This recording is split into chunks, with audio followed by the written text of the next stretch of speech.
Itu jurus yang nggak diajarin di Magelang, lompat.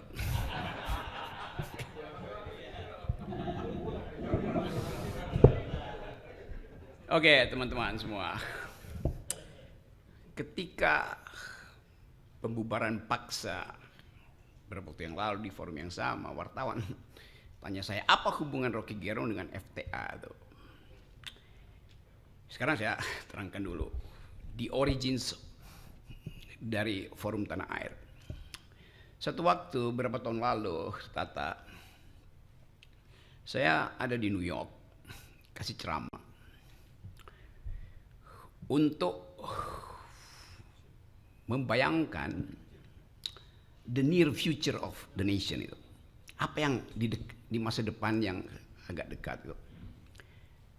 Sebelum kita ngomong itu, saya pergi ke Blue Ridge Mountain di Virginia. Hiking di situ. Karena ada lagu yang saya suka itu. Country Road. Country road, take me home to the place I belong. West Virginia, Blue Ridge Mountain. Take me home, country road. I hear her voice in the morning hours. She calls me. The radio reminds me of my home far away. And driving down the road, I got the feeling that I should have been home yesterday. Jadi lagu itu karena saya suka dari awal SMA, universitas, sebagai lagu pendaki gunung, saya pastikan mau datangi tempat itu. Akhirnya saya bertemu. West Virginia ada Blue Ridge Mountain dan ada Shenandoah River. Sungai yang kemudian mungkin dia mengalir dari Virginia tembus nyatu dengan sungai yang ke New York itu. Jadi di situ saya mempelajari asal usul perbudakan di Amerika tuh. Di situ pertama kali budak-budak itu dikumpulkan di sebuah port di pelabuhan sungai yang panjangnya mungkin 200 meter lebarnya itu. Di situ ada museum yang mengingatkan kita tentang manipulasi hak asasi manusia, tentang upaya orang kulit putih ini untuk menganggap bahwa kalian itu hanyalah barang the African yang kemudian American African ini. Jadi ide itu juga menunjukkan bahwa ada tanggung jawab dari dunia beradab untuk minta maaf pada mereka yang disakiti hanya karena peristiwa politik itu. Arogansi Amerika masih ada sekarang. Arogansi itu kemudian dianggap sebagai pelindung dari arogansi Israel. Arogansi itu ada di dalam bentuk ekonomi. Arogansi itu juga muncul di dalam bentuk ideologi itu. Tetapi oke, kita anggap bahwa semua orang Amerika sebetulnya diaspora. Diaspora dari seluruh negeri di dunia ini. Nggak ada yang origin di Amerika. Yang memungkinkan kita merasa bahwa Amerika itu adalah negara di mana semua orang bisa berpikir apa aja dan tidak ada tuntunan ideologi selain Declaration of Independence itu. Jadi waktu itu saya membaca bahwa Amerika negara yang menghidupkan ide demokrasi justru karena di situ ada pengalaman historis yang panjang tentang perbudakan. Dan beberapa tokoh Amerika yang pertama kali mengucapkan stop perbudakan, kendati mereka punya budak gitu. Siapa Hamilton punya budak, Lincoln punya budak gitu. Jadi saya mencoba memahami kenapa misalnya orang semacam Tocqueville, siapa nama lengkapnya itu Refli Harun, Alexis Tocqueville yang menulis buku yang Demokrasi in Amerika. Ada Profesor Kusnul sini. Menemukan bahwa demokrasi itu adalah habits of the heart. Demokrasi itu datang dari kebiasaan, manusia itu untuk menghasilkan peradaban kesetaraan itu. Nah kita pada waktu itu saya coba menganggap bahwa kita harus hasilkan kembali regain demokrasi di Indonesia. Lalu saya ketemu Tata, ketemu almarhum Aji, beberapa tokoh, Fahmi segala macam. Lalu sebelum saya berangkat pulang ke Indonesia, masih mampir dulu muter-muter Amerika itu, kita ngopi di warung kopi, kebanyakan warung kopi Yahudi lah di situ, di New York itu, bagel, ngopi-ngopi. Lalu kita pikirkan apa yang bisa mengikat kita supaya ide tentang Indonesia yang berpikir, ide tentang Indonesia berkeadilan, ide tentang Indonesia yang percaya pada persaudaraan bisa diaktifkan segera tuh. Tentu bagaimana mungkin itu banyak betul intelektual di Amerika, di seluruh dunia. Lalu kita bilang kita bikin aja forum tanah air tuh. Jadi kata forum itu tidak mengikat secara formal. Siapa saja boleh ikut forum itu. Tanah air tentu untuk mengucapkan janji kita yang ada di luar tanah air untuk kembali ke tanah air dalam bentuk kritik, dalam bentuk proposal perubahan tuh. Jadi dari awal forum tanah air ini diajukan sebagai proposal akademik untuk menandingi proposal-proposal politik, proposal-proposal lembaga survei, proposal-proposal buzzer, segala macam tuh. Jadi betul-betul dimaksudkan dengan awal bahwa FTA itu akan berisi konsep. Karena itu kita kumpulkan, akhirnya dalam waktu yang tidak lama terbentuk jaringan selima benua ini kan.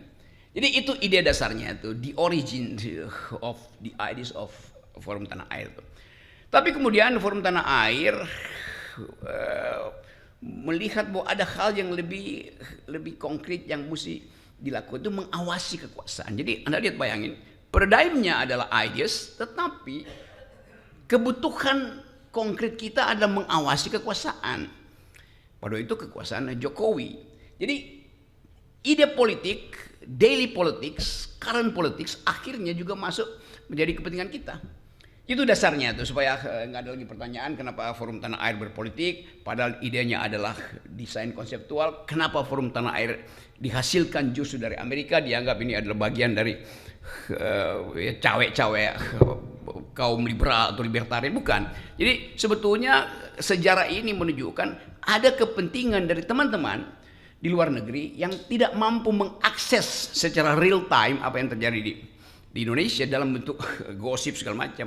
Tapi kemudian karena dibuatkan forum, maka webnya jadi itu.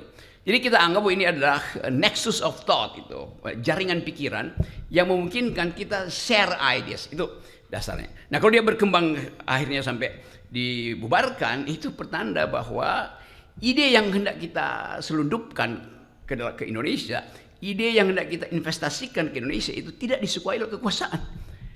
Kan harusnya kekuasaan berterima kasih karena ada audit eksternal di dalam politik, yaitu dari luar. Mereka cuma ingin audit internal. Mereka yang belajar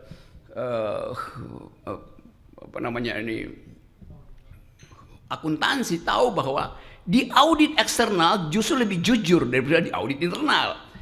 Jadi mestinya pemerintah menganggap bahwa Forum Tanah Air ini ada sounding board yang memberi semacam kalau tentara bilang army readiness, kesiapsiagaan setiap saat. Kan begitu maksudnya kan? Ada istilah itu tuh. Jadi kita Forum Tanah Air juga army readiness di dalam ide itu. Tapi kemudian dimusuhi itu. Ya mungkin kan ada Refli Harun, ada Edi Mulyadi, ada Pak Gatot, udah pasti itu kan. Dan semua hal yang kemudian disinopsiskan sebagai ini bajingan-bajingan yang hendak mengacau negara. Kan itu yang terjadi ya. Jadi diskurs itu yang hendak kita halang. Jadi kita mau kembali setelah situasi mulai terlihat seolah-olah tertata, kita mau balik lagi. Tadi Pak Tata betul untuk menagih konsistensi dari Presiden Prabowo hari ini. Kabinet merah putih. Awalnya merah putih, tapi baru 2 hari seorang menteri yang dibrief dengan baik oleh pakar-pakar luar negeri ketika di Hambalang, Menteri Desa memakai kop surat Kementerian Desa untuk memerintahkan kepala desa berkumpul di sebuah desa untuk memenangkan istrinya yang sedang kampanye di desa itu. Kan dari awal kita lihat bahwa briefing Prabowo itu tidak dipahami atau sengaja diabaikan oleh menteri itu karena kepentingan individual, karena kepentingan pribadi. Jadi mestinya kalau kita pakai semacam prinsip, paradigmanya adalah rakyat yang diucapkan terus oleh Pak Prabowo. Tetapi paradigma itu tidak masuk karena ada mereka yang berkumpul dalam kabinet itu datang dengan kepentingan pragmatis masing-masing. Ide di briefing intelektual, panggil semua pakar dunia. Salah satu pakar yang ngomong itu adalah perempuan tentang korupsi. Tetapi sang menteri bilang, ya ini cuman kertas ini kan tidak ada anggaran negara itu. Jadi dia nggak paham bahwa kertas itu yang harganya 200 perak, ada tanda tangan menteri, efek katastrofi terhadap politik itu tinggi sekali. Jadi bayangin cara berpikir menteri desa itu. Kan mestinya dia ngerti bahwa dia nggak boleh sedikit pun memanfaatkan itu. Tapi dia kan nggak ada uang negara di luar. Tanda tangan dia itu adalah uang negara. Jadi bagaimana kita mau tagih pada akhirnya yang sebetulnya di awal mestinya udah ditendang dia dari kabinet kan. Jadi konsistensi itu yang tidak ada tuh. Nah itu kita mulai melihat bahwa kabinet ini dari merah putih mulai jadi merah pucat. Itu dasarnya. Nah saya balik pada soal kita. Kita mulai melihat bahwa kalau kita perhatikan dalam ya 1 minggu ini spot shot yang diberikan pada Prabowo itu sangat lebar besar. Artinya ada harapan dari rakyat. Bahkan Prabowo terbawa di dalam semacam megalomania bahwa dia akan berpihak pada rakyat. Dan mungkin juga Pak Prabowo merasa bahwa dia harus jadi sosialis pertama di Asia itu. Karena itu gabung dengan BRICS. Dia jadi sosialis pertama di Asia. Karena itu makan siang harus ada di situ. Tapi tiba-tiba kepentingan rakyat itu dibatalkan oleh ide beliau lagi yang saya dengar di Twitter lewat Raja Antoni bahwa IKN itu akan diteruskan. Ya orang yang belajar ekonomi tahu bahwa nggak di mana argumen kelayakan dari segi anggaran. Ambisi itu pasti dibatalkan oleh APBN. Nah, kita mulai berpikir bahwa yang tadi disinyalir oleh Pak Tata itu mulai ada blocking di dalam kabinet ini yang diarahkan secara sangat sublim oleh presiden sebelumnya. Kan mulai terbaca di situ bahwa ini kabinet yang sebetulnya diasuh secara remote control oleh Presiden Jokowi. Orang bertanya kan dia udah lengser. Oh iya, tapi aparatnya masih ada di situ tuh. Dan kemampuan Jokowi untuk menagih tukar tambah masih ada di situ tuh. Walaupun kita tahu ya ini sebentar aja selesai sebetulnya. Dan mungkin dalam 2 minggu ke depan pasti ada 2-3 menteri yang langsung di-reshuffle. Hitungan saya begitu, nggak usah 100 hari, 2 minggu ke depan. Tapi itulah political issues. Kita mau bicara tentang ide. Sekarang saya masuk pada apa sebetulnya yang harus dipegang sebagai mandat dari FTA tuh. Kita mulai membaca ada konsep yang belum diutuhkan oleh pemerintah ini. Kalau kita bertanya, 2045 itu Indonesia Emas isinya apa? Di dalam politik luar negeri apa artinya Indonesia Emas? Di dalam soal keadilan sosial apa artinya Indonesia Emas? Pilihan ekonominya seperti apa tuh? Kita nggak dapat ide itu tuh. Jadi tetap kita cuma dapat ide ya akan ditumbuhkan 8% ekonomi Indonesia. Oke, 8% itu artinya itu akan ada sektor yang tumbuh kira-kira 10-20% dan ada sektor yang tumbuh 1%. Kan buat dapat rata-rata 8% mesti ada yang di-push ke atas kan. Jadi disparitas pasti akan terjadi itu.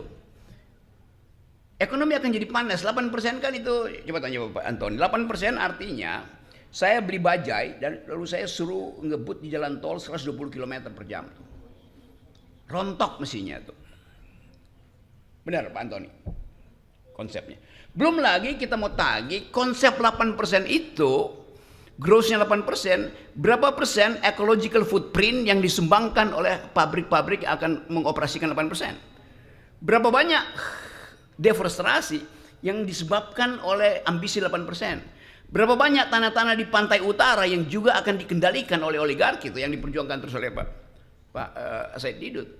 Jadi FTA akan menguji itu bukan karena kita cemburu atau dendam, tapi kita mau lihat kemasukakalan dari konsep 8%. Itu akan kita studi terus tuh. Kita mau lihat kemasukakalan dari proposal untuk menghidupkan kembali IKN. Apa dasarnya tuh? Yang paling penting kita tahu bahwa soal Indonesia ini yang diucapkan terus oleh Pak Prabowo adalah soal pangan.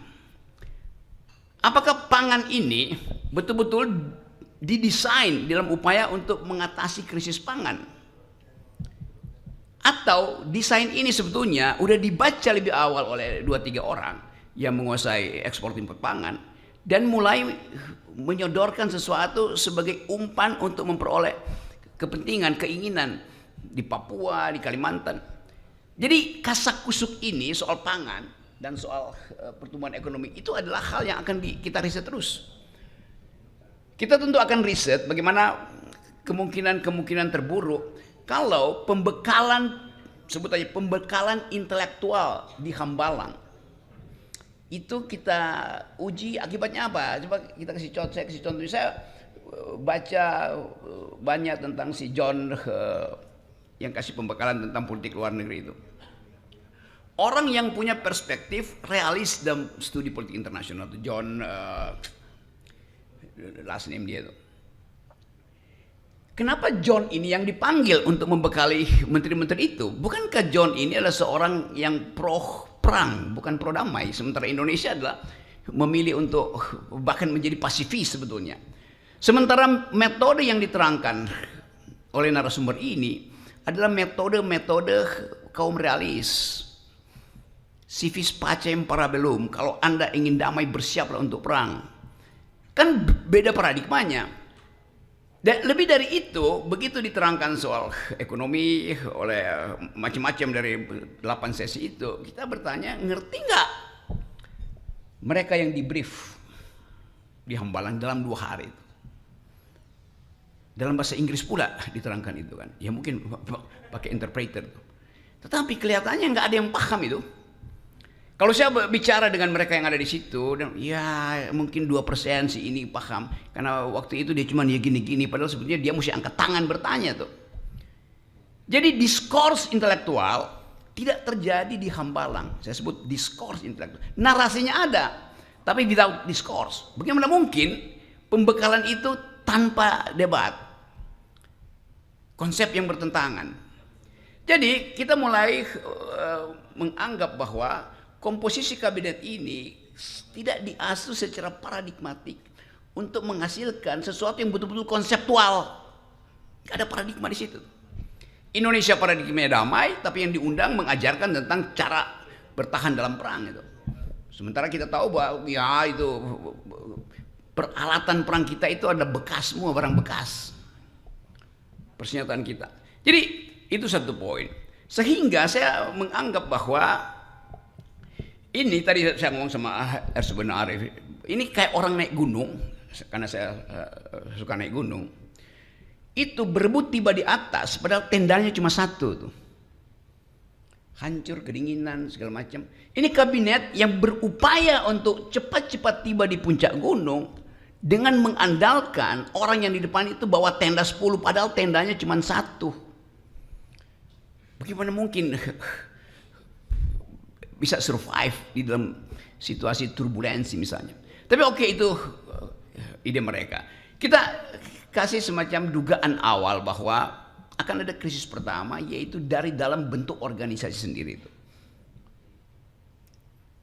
Sementara ini terlihat bahwa ada kepatuhan pada Presiden Prabowo dibawa ke Magelang. Itu simbol untuk menghasilkan disciplinary society. Masyarakat yang didisiplinkan oleh apa? Oleh latihan. Politik tidak mungkin didisiplinkan dengan latihan. Ya, mens sana in corpore sano, dalam tubuh yang sehat ada jiwa yang sehat. Iya, itu kalau Anda olahragawan. Tapi ini politisi semua yang sudah di brief dari awal oleh ketua partainya tuh. Siap-siap nyolong di badan anggaran, siap-siap masuk ke komisi dan pastikan bahwa kita bisa ngintip kerjaan dari situ. Kan itu dasarnya tuh. Bagus bahwa ada stepping. Prabowo mulai dengan briefing intelektual di Hambalang, briefing mental dan fisik di Magelang. Lalu orang tiba pada pertanyaan, kalau sudah di brief dengan baik, kenapa masih ada 1, 2, 3 menteri bahkan mulai menunjukkan vested interest sendiri? Jadi sekali lagi, poin-poin ini hendak kita dalilkan bahwa kita tahu apa yang terjadi. Tapi apa sekarang pertanyaan ketiga? Batas kemampuan FTA, intervensi, nggak mungkin. Kita bukan kelompok penekan, kita bukan buzzer tuh. Kita hanya mungkin bisa mengendalikan kalau kita bagian dari sistem itu. Kita di luar sistem itu. Bagaimana mengendalikan sesuatu yang kita ada di luar sistem itu? Kita hanya mulai bisa menjejaki apa yang akan terjadi sambil melihat suasana dalam perjalanan menuju target-target dari kabinet ini kan. Perumpamaan di dalam sekarang anak-anak muda baca kembali wisdom lama, terutama stoicism itu. Saya lihat buku-buku anak muda tentang cara bertahan dalam kehidupan, cara menikmati hidup supaya tidak masuk dalam frustrasi. Orang baca lagi sekarang Epictetus, Epicurus. Mereka yang hidup 300-400 tahun sebelum Masehi mengajarkan banyak hal tentang cara bertahan itu. Satu waktu saya pergi ke Vietnam, masuk dalam di perbatasan Kampuchea Vietnam itu, lalu bertemu di Museum Ho Chi Minh di Vietnam, Hanoi. Di museum itu, di samping Mausoleum Ho Chi Minh ada museum kecil di situ tentang sejarah pemikiran Ho Chi Minh di dalam era pertarungan ideologi dunia. Bayangkan, saya dapat di situ foto seseorang Indonesia namanya Tan Malaka lagi berdebat dengan pemimpin Partai Komunis Italia Antonio Gramsci tentang prinsip-prinsip sosialisme itu tahun 30-an. Anda bayangkan Tan Malaka yang sekarang mulai dibaca ulang, orang yang pertama mengidekan tentang republik, tetapi di dalam fasilitas keadilan sosial, bukan republik dalam pengertian ekspansionis itu. Kita punya banyak ide semacam itu untuk mengatakan bahwa Forum Tanah Air adalah keinginan untuk bring republic into the sphere of the public itu. Kita menyebut nama republik, tetapi tidak ada common good yang kita lihat dari kabinet. Apa isi dari common good itu? Isi dari republik adalah kebersamaan, keadilan sosial, kesetaraan manusia. Mulai terlihat bahwa arogansi individual itu menganggap bahwa saya adalah menteri, itu artinya seluruh kapasitas negeri ini tergantung pada saya. Tetapi sistem kita juga mengindikasikan bahwa menteri-menteri ini kan pembantu presiden, hanya pembantu presiden. Tetapi tadi saya pakai bagaimana ide republik dari Tan Malaka. Kalau kita baca perdebatan intelektual ketika memilih republik, memilih ada sistem presidensial, orang semacam Muhammad Hatta bilang bahwa menteri itu adalah pemikir. Menteri itu bukan pegawai presiden. Menteri itu punya ide. Karena itu menteri harus di bail out dengan semua ide itu. Jadi sebetulnya dari awal menteri itu otonom untuk menghasilkan pikiran. Tetapi dalam perjalanan menteri itu akhirnya hanya jadi petugas presiden. Kalau kita balik lagi pada ide itu, menteri itu kita tagih pikiran dia di bidang yang dimintakan oleh konstitusi untuk dia pelajari. Menteri Perdagangan itu bukan orang yang doyan impor doang. Dia mesti ada ide tentang Indonesia mau ditempatkan di dalam pertengkaran ideologi ekonomi dunia dengan fasilitas seorang libertarian, seorang komunitarian, atau seorang sosialis. Kita mau dengar ide itu kan. Jadi ini kesempatan bagi FTA untuk membongkar juga dokumen-dokumen awal negeri ini. Supaya kita tahu republik ini mau diarahkan kemana. Kalau saya datang ke Papua, satu waktu saya kasih kuliah di Papua. Ada satu orang tanya, Pak Rocky, menurut Pak Rocky, kami menerima Pancasila, kata orang Papua. Tapi menurut Pak Rocky lebih penting mana, sila kedua atau sila ketiga? Bayangkan coba. Dia bisa pikirkan itu tuh. Dengan cepat saya bilang, pasti kalian ingin sila kedua tuh. Kemanusiaan yang adil dan beradab harus mendahului persatuan Indonesia. Tepuk tangan semua itu. Kalau udah intel di situ saya pasti ditangkap. Karena dianggap mempromosikan kemerdekaan Papua tuh. Karena mestinya persatuan lebih dahulu. Tetapi secara ideologis Bung Hatta juga akan setuju bahwa tidak mungkin ada persatuan kalau ada disparitas ekonomi, ada rasa tidak damai pada publik tuh. Jadi kita mau bongkar itu. Jadi saya ingin supaya Forum Tanah Air jadi tempat untuk membicarakan ulang the idea of republic di dalam sejarah perjuangan kita. Itu yang hilang. Itu yang menyebabkan anak-anak sekarang itu, anak-anak muda itu menganggap ya republik iya. Ada seorang pelajar di Turki, satu waktu saya kasih kuliah di Turki, dia angkat tangan, dia tanya, kita republik, benar, respublika ada, tapi yang diurus adalah kepentingan privat. Jadi bayangkan anak muda ini mulai memikirkan, loh katanya republik. Terus dia bilang, saya nggak mau pulang selama republik itu tidak mengurus respublika. Kenapa kamu nggak mau pulang? Dia bilang, saya baru lulus PhD, dapat beasiswa dari negara. Saya malu kalau saya nggak pulang. Artinya saya nyolong. Tapi saya tanya, kenapa kamu nggak pulang? Kalau saya pulang Pak, dengan pangkat sekarang doktor, saya akan kembali pada bos saya yang setiap hari suruh saya markup anggaran. Is it a kind of republics?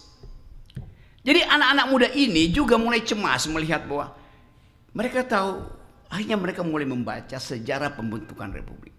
Jadi Forum Tanah Air di dalam keadaan diasporik akan mengupayakan ada jaringan diaspora yang hendak mengembalikan pikiran di dalam pertengkaran politik. Pikiran di dalam pertengkaran politik. Sama seperti ketika negara ini dibangun. Ada pertengkaran politik di konstituan 3 bulan terus-menerus berpikir tentang ide. Sekarang ada kesempatan buat dunia diancam oleh Perang Dunia Ketiga. Ekonomi mulai mengalami ya ketidakmampuan untuk mengambil sikap misalnya. Bahwa kita mau pro growth di dunia itu atau pro human solidarity. Kita tahu bahwa dunia ini sekarang isunya kan biasalah, isu cuma global security adalah isu bersama kita, environmental ethics adalah isu bersama kita, karena kita nggak bicara lagi NKRI harga mati. Ini planet harga mati itu yang jadi isu dunia. Yang ketiga human solidarity. Jadi kalau FTA mulai untuk menuntun negeri ini dengan 3 isu itu, global security, banyak pakar di sini, environmental ethics, berlimpah pikiran tentang krisis lingkungan, dan human solidarity, 3 ide ini akan comply dengan ide-ide dunia. Jadi seterusnya nanti mewakili FTA, saya ingin teman-teman bantu kita untuk secara intensif membicarakan 3 isu ini. 1, global security, karena kita akan terlibat mau tidak mau di dalam pertandingan global. Environmental ethics, karena tutupan hijau kita itu berkurang. Walaupun gengnya Jokowi bantah tuh, Rocky Gerung itu bohong tuh. Tutupan hijau kita justru bertambah kok, nggak ada deforestasi. Lihat aja dari drone, hijaunya tambah. Saya bilang iya. You zoom in di situ, you tahu itu hijau lapangan golf, hijau sawah yang akan dicetak di Papua, hijau sawit yang semuanya monokultur. Bukan itu yang disebut green di dalam sustainable ideas of green economy, circular economy.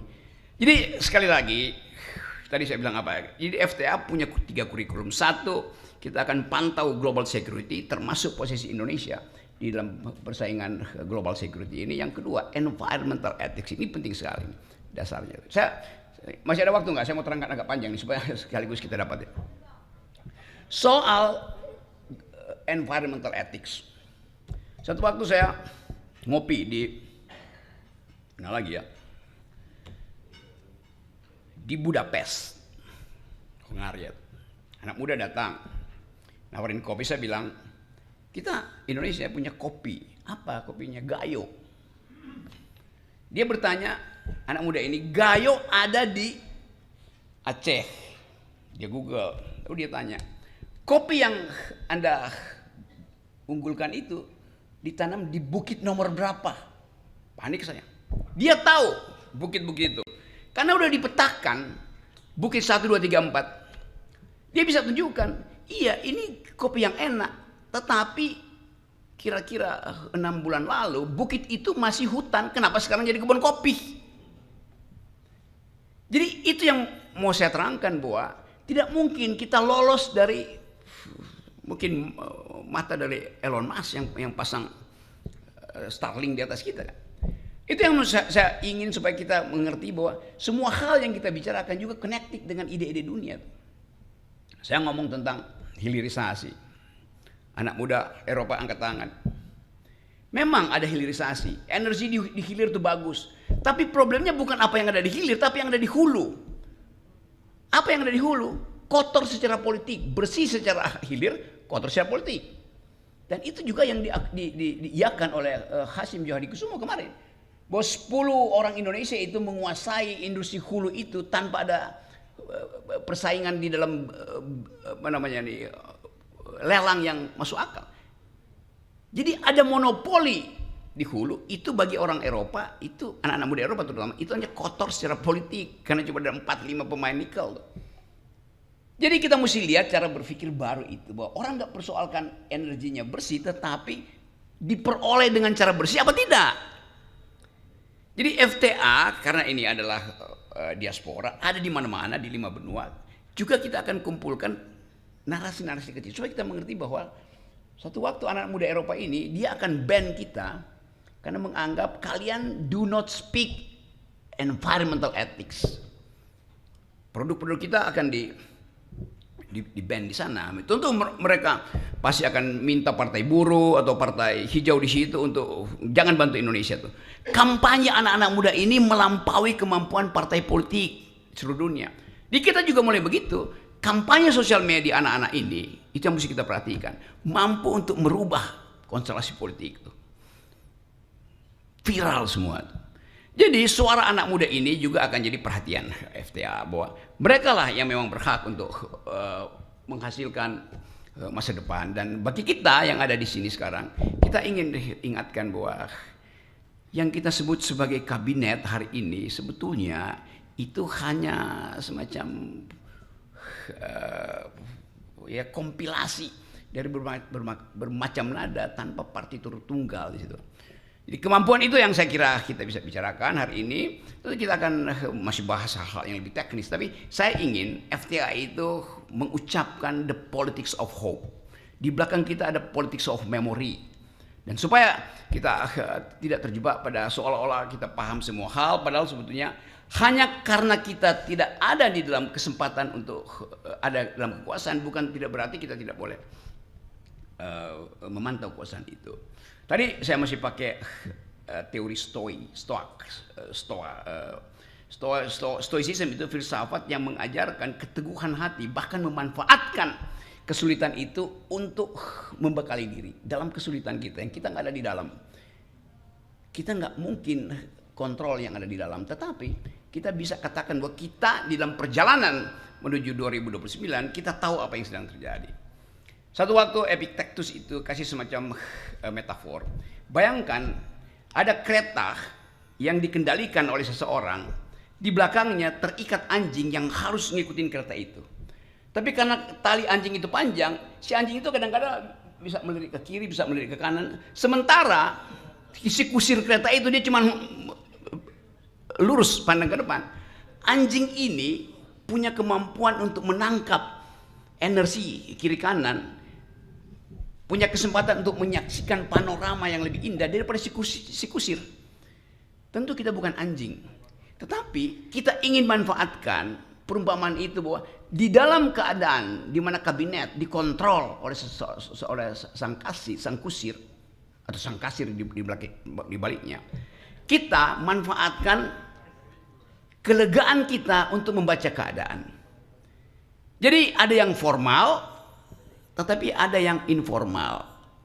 Dulu waktu Václav Havel memulai revolusi di Czechoslovakia, dia bikin istilah yang bagus, yaitu paralel polis. Artinya ada polis, ada politik yang formal, tapi ada politik yang membayang-bayangi politik formal ini. Paralel polis itu, kita masyarakat sipil, FTA, jurnalis, Multatuli Project, Bocor Alus Project, Refli Harun talk setiap hari. Itu yang kita sebut sebagai paralel polis itu. Kalau FNN sudah dengan sendirinya lakukan paralel polis setiap hari itu. Jadi saya ingin FTA ini jadi paralel polis. Sesuatu yang membayang-bayangi potensi frustrasi dari sistem yang formal tadi. Saya tetap menduga bahwa akan ada keretakan di dalam kabinet. Saya tetap menduga bahwa dengan cara apapun, ide untuk menghasilkan gambaran besar yang dibayangkan oleh Pak Prabowo tidak bisa diserap oleh otak-otak kecil yang ada di dalam kabinet. Itu intinya tuh. Dan desain-desain awal ini mulai menunjukkan bahwa mulai ada keretakan.